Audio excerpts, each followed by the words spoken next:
Kia ora koutou katoa, ko Puke Tāpapa te maunga, ko Te Tai o Rehoa te moana, ko Kiwi toku iwi, ko Hilder toku hapu, ko Ronga Marae roa toku marae, no tā maki makaurau ahu, ko Catherine roa ko Jerry o ka mātua, me ko David toku ingoa. Hi everyone, my name is David Hilder, and I'm very excited today to introduce to you all the All-Stars Encyclopedia, or the ASE for short. This is a unique and growing archive and database dedicated to the world's cultural astronomy. I'm from Auckland, Tamaki Makaurau originally, and I'm an MA student of Astroology at the Hebrew University of Jerusalem, researching cuneiform mathematics. And I've previously completed a Bachelor of Science with Honours in Mathematics and a Bachelor of Arts in International Relations and Economics at the University of Queensland. Currently, I'm also a member and student researcher in the All-Stars Encyclopedia team. So today what I'll be covering, and I apologize if I cough and stutter a bit, I'm just recovering from a bit of illness, sadly. Why does sky culture matter? What is the All-Stars Encyclopedia and what niche is it filling? I'll explain briefly the digital infrastructure behind it, how to navigate it, give an example entry, and go into the impacts, contributions, and future directions of this very exciting project of ours. So let's begin with a pretty fundamental question. Why does sky culture matter? Obviously, for millennia, people across all cultures have looked up to the night sky and found meaning in the stars and the cosmos at large. Celestial knowledge is not just a scientific resource, it's a living and continuously changing archive of cultural memory. The way a community names and interprets the stars, planets, constellations, astronomical phenomena reflects its values, beliefs, and histories. Preserving sky culture means safeguarding unique stories, mythologies, traditions, etc. for future generations. It's about diversity and inclusivity in astronomy, ensuring that no tradition is lost in the march towards scientific standardization. Sky culture and star lore also has much scientific and educational value, of course, providing a bridge between disciplines and supporting comparative, interdisciplinary, and transdisciplinary studies. And importantly, by documenting and sharing diverse star names and stories, rather than just applying one name to a particular astronomical body, we challenge the dominant and often colonial narratives underpinning astronomy, making room for richer and a more pluralistic understanding of the cosmos at large. So, why do we need something like the ASE? First of all, to preserve cultural plurality. Until now, knowledge about the stars have been scattered across countless sources, books, oral traditions, academic papers, and local knowledge, and these are all often isolated from one another. The All-Stars Encyclopedia aims to bring all of this knowledge together, with a full comprehensive list of reference works linking back to the original published research, constructing a central database that integrates seamlessly with those existing research structures. It's not just an academic exercise, it's an educational and ethical imperative for us. We live in a very good period of time. We have the digital resources, the know-how, and the scholarly networks to make this possible. And as the saying goes, Ohana means family, and family means no star gets left behind or forgotten, or something like that. So what is the ASE? In short, it's a cultural encyclopedia of star and constellation names, drawing from both ancient records and living modern traditions. The All-Stars Encyclopedia was created by the International Astronomical Union's Working Group on Star Names, in collaboration with leading scholars like Dr. Susan Hoffman at the Friedrich Schiller University and Professor Wayne Horowitz at the Hebrew University of Jerusalem. The project originally started as well with the participation of Dr. Kurtik, who unfortunately passed away in 2023, and a large amount of the entries, particularly the Mesopotamian entries, derived from his works. The IAU, the International Astronomical Union, is the only global institution who can name celestial bodies.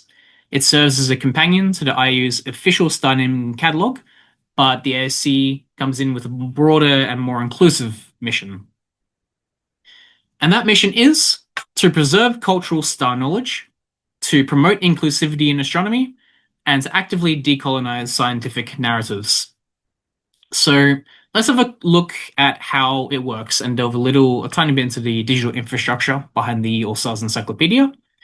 The ASE is built on a Wiki-style platform, Each entry is meticulously referenced is meticulously referenced to published works, and entries are linked to Stellarium, a digital sky atlas, so that users can explore the sky and connect these various names and a plurality of cultural approaches to actual stars. The Every entry is citable with clear authorship and version history, making the ASE a reliable resource for scholarly research. Importantly, the ASE does not publish new theories. Instead, it compiles and preserves existing research as comprehensively as possible. So, what's actually included and involved with these entries? ASE entries cover the name of stars, constellations, planets, and astronomical phenomena as they appear in their unique cultural contexts. And each entry is built up around the three pillars of the geographical region it appears on Earth, the language of origin, and the name of the celestial planet or phenomenon. The ASE is a continuously changing and living record capturing ancient, modern, ongoing traditions from cultures all around the world. Sources referenced to include linguistic background, mythology and deity associations, modern astronomy, historical dictionaries, astrology, and much, much more. At the moment, the vast majority of the Encyclopaedia, as I mentioned before, is built from Kurtik's original Russian works, which is a monumental compendium of Mesopotamian terms from the Akkadian and Sumerian languages, bringing together a comprehensive list of sources and identifications across cuneiform culture. So at the moment, the majority of the encyclopedia in its current state is primarily composed of Mesopotamian terms, but massive work has been done to diversify this, and things are constantly being added and updated, and it's all very exciting how things are going. There's one example entry just to show you what it looks like. First, I'll just quickly show you the entry for Absin, which is a excuse me, which is a Sumerian asterism. So as you enter into an entry page, it looks exactly like this. It's a fairly intuitive wiki-style entry with your table of contents, with your image or drawing appearing, the main identifications, and a brief overview of the asterism. You have a list of sources, which is primarily, again, Kurtik's translated sources from Russian. So in this particular case for Absin, for the appearance of the spelling of Absin 2 as opposed to Absin 1, we have the list of sources for lexical text, the Numa Anu Enlil, 3 Sazich, the astrolabes published by Professor Wayne Horowitz, Mulapin, etc. As you see, all of these entries give the citation of where it appears, as well as the appearance of how it appears in writing, its Akkadian equivalent, and the citation linking back to a comprehensive bibliography. Every category of entry has a comprehensive bibliography where you can look up these resources and linking back to original research. Again, how everything is very interconnected. It's super exciting. And on the right-hand side, you have Dr. Suzanne Hoffman's modern identifications, along with drawings, texts, and pictures that link the ancient star names to our modern identifications. In this case, for the GUTEX source for Absin. After the list of sources, we have further identifications, and this is what goes into, like I said, linguistic background, mythology, or deities. In this case, the constellation identifications, the late astrology, magic and calendar, etc. So this is a very all-encompassing and comprehensive resource. And then at the very end is the original Russian historical dictionaries as it appears, also including Gusman's German references here. So, what is the significance for researchers and educators? The ASE promotes, like I mentioned before, a very pluralistic view of astronomy, enabling comparative, interdisciplinary, and transdisciplinary research. It's linking to the Stellarium, which is a work in progress, but it's on a very exciting track, supports planetarium programming, and enriches the teaching of ancient astronomy and intangible cultural heritage. Furthermore, by leveraging online media, the All Stars Encyclopedia can animate stories, preserve pronunciation of ancient languages and modern languages, any language, with audio and in formats that aren't possible on books, and it can reach audiences far beyond what, again, printed books can achieve. Navigating the All Stars Encyclopedia is quite intuitive. It uses, this familiar wiki structure with navigation bars, categories, lists, multimedia links, and each entry is cross-referenced and includes this comprehensive bibliography that is constantly updated. Citing the ASE is very straightforward. Just use the standard author, date, and entry title as you would with any scholarly reference, any scholarly source.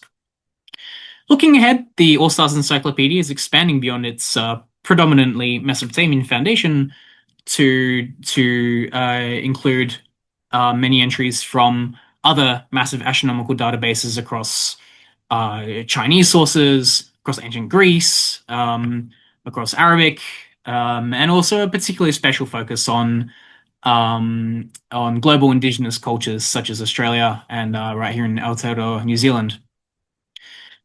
This is, and you see this picture here is just a small, just one screenshot of several of the categories that have come up. ARI, Estonian, Ethiopian, Eurasia, it's all very exciting.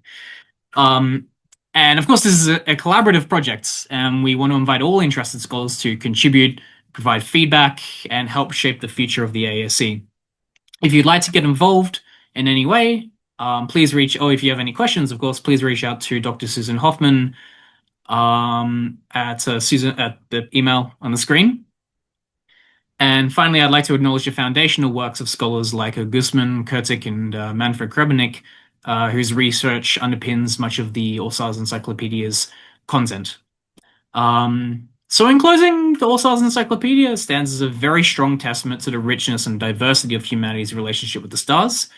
And by preserving and sharing this knowledge, we can ensure that every tradition has its place in our shared cosmic story. So, Yamihi, thank you very much for your attention. I hope you have a very pleasant stay in Aotearoa, and a wonderful rest of the conference. Thank you.